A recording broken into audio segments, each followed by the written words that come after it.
Hello students, how are you? Welcome to my channel educational scholar. और मैं doctor Sobia एक और लेक्चर के साथ आपके सामने। आज के इस लेक्चर में मैं आपको एंजाइम्स की फ्यू मोर बेसिक्स के बारे में बताऊंगी। कुछ एंजाइम से रिलेटेड टर्म्स के बारे में आप पहले जान चुके हो, कुछ मज़ीद के बारे में अभी आप देखोगे। एंजाइम सबस्ट्रेट कम्प्लेक्स की फॉर्मेशन में जो मॉडल्स इन्वॉल्व होते हैं उसके बारे में भी आज के इस लेक्चर में आप देखोगे। लेकिन आगे बढ़ने से पहले मेरी आपसे रिक्वेस्ट है कि अगर अभी तक आपने चैनल को सब्सक्राइब नहीं किया तो काइंडली सब्सक्राइब का बटन प्रेस कर दें। सो चलते हैं अपने लेक्चर की तरफ। अभी तक की बेसिक्स में आपने देखा कि एंजाइम्स जो हैं दे कुड बी सिंपल और they could be complex.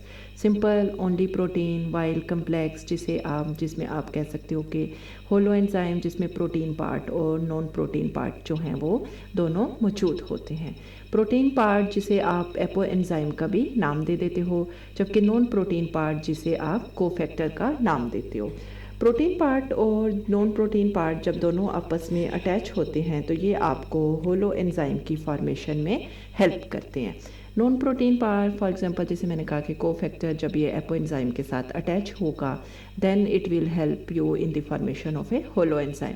So cofactor जो है एपो एंजाइम के साथ या तो लूजली अटैच होगा या टाइटली अटैच होगा। सो जब ये लूजली अटैच होगा which could be any kind of organic molecule तो इसे हम कोएंजाइम का नाम देंगे। और जो कोएंजाइम है ये क्या करता है कि एंजाइम्स की एक्टिविटी को मज़ीद इन्हेंस होने में हेल्प करेगा। और जब ये टाइटली को एपोएंजाइम के साथ अटैच होगा that could be any kind of inorganic molecule then हमें इसे प्रोस्थेटिक ग्रुप का नाम देंगे। नेक्स्ट है जी, जितने भी केमिकल रिएक्शंस हैं उन्हें एंजाइम्स जो हैं वो क्या करते हैं कि उनकी एक्टिविटी को इन्हेंस होने में हेल्प करते हैं। किस तरह से इन्हेंस होने में, यानी वो क्या करते हैं कि जो एक्टिवेशन एनर्जी है या जिसे आप एनर्जी ऑफ एक्टिवेशन का नाम देते हो, जब रिएक्टेंट्स प्रोडक्ट्स में कन्वर्ट हो रहे होते हैं ये उसको लोअर डाउन कर देते हैं। और you can say all chemical reactions require some sort of energy to get started, और you can say first push to start reaction जिसे हम एक्टिवेशन एनर्जी का नाम देते हैं। और एंजाइम्स जो हैं इसके डाउन होने में हेल्प करते हैं। यहाँ पे आप देखो आपको 2 रिएक्शंस की एग्जांपल दे दी गई हैं। फर्स्ट ए जिसमें एंजाइम को यूज़ नहीं किया गया, बी जिसमें एंजाइम को यूज़ कर लिया गया। यहाँ पे रिएक्टेंट आपको लैक्टोज दिखा दिया गया है और प्रोडक्ट आपकी ग्लूकोज प्लस ग्लैक्टोज हैं। बट यहाँ पे जो माउंटेन है ये शो कर रहा है कि एक्टिवेशन एनर्जी बहुत ज़्यादा हाई है बिकॉज जो इसमें कोई भी एंजाइम यूज़ नहीं किया गया।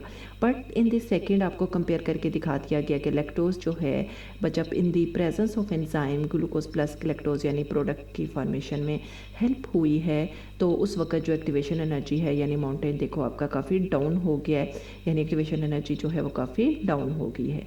यहाँ पे जो ग्रीन कलर है ये एंजाइम को शो कर रहा है, it is known as the lactase in this case. और ये एंजाइम क्या है आप देख सकते हो कि enzyme plus substrate reacts in the formation of enzyme substrate complex. Later on product की फॉर्मेशन हुई है और एंजाइम जो है वो ओरिजिनल फॉर्म में आपको वापस मिल गया ताकि आप इसको रीयूज़ कर सको, क्योंकि एंजाइम की प्रॉपर्टी में ये भी मौजूद है, ये भी उनके अंदर एक ख़ासियत है कि ये आप इसको रीयूज़ कर लेते हो और आप इसको ये रिएक्शंस के बाद आपको वापस रीगेन मिल जाता है, यानी वापस आपको ओरिजिनल फॉर्म में मिल जाता है। सो ओवरऑल यू कैन से एंजाइम्स की वजह से जो एक्टिवेशन एनर्जी है वो डाउन हो जाती है।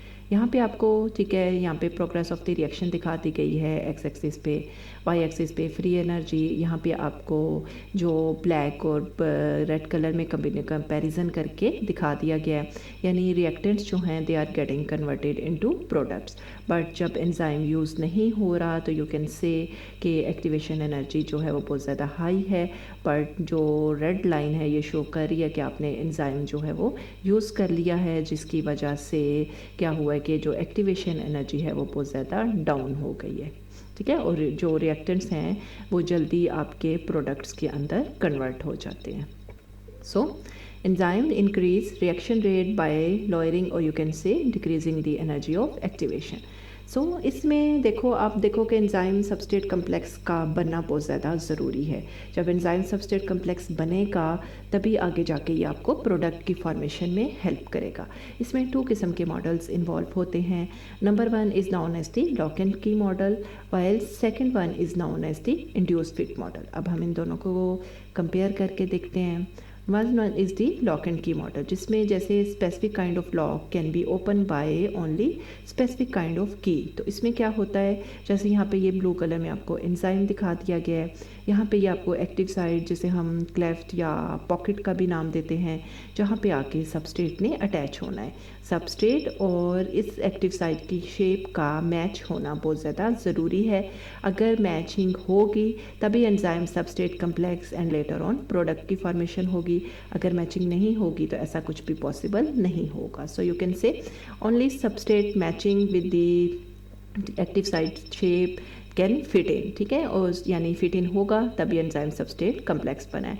और ये ओल्डर मॉडल था, it doesn't work with all of enzymes. So इस मॉडल को रिप्लेस कर दिया गया with second kind of model which is known as the induced fit model, induced induction. इसमें देखो आपको दिखा दिया गया है, यहाँ पे ये ग्रीन कलर का आपको एंजाइम शो कर दिया गया है, ऊपर एक्टिव साइट की शेप।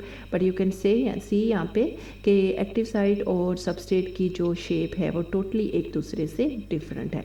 बट चूँकि ये induce fit kind of model है, इसमें क्या होगा कि एक्टिव साइट की शेप में फ्लेक्सिबिलिटी मौजूद है, ये रिजिड नहीं है, टफ नहीं है। सो क्या करेगा कि अपने आप को सबस्ट्रेट की शेप के मुताबिक चेंज कर लेगा ताकि एंजाइम सबस्ट्रेट कम्प्लेक्स की फॉर्मेशन को पॉसिबल किया जा सके लेटर ऑन, ताकि प्रोडक्ट की फॉर्मेशन हो सके। So you can say active site जो है वो फ्लेक्सिबल है। Shape of enzyme, active site and substrate they can adjust with each other so that enzyme substrate complex formation made possible. And this model जो है ये more consistent है as compare to that of the lock and key model, और ये applicable है to multiple enzymes.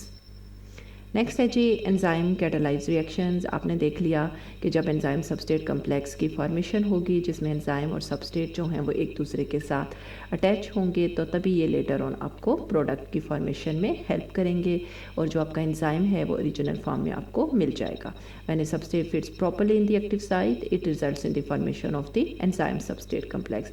Then this enzyme substrate complex will help you in the formation of a product along with the release of enzyme in its original form. So overall आप कह सकते हो कि enzyme plus substrate get converted into enzyme substrate complex and later on it help you in the formation of product along with the release of enzyme.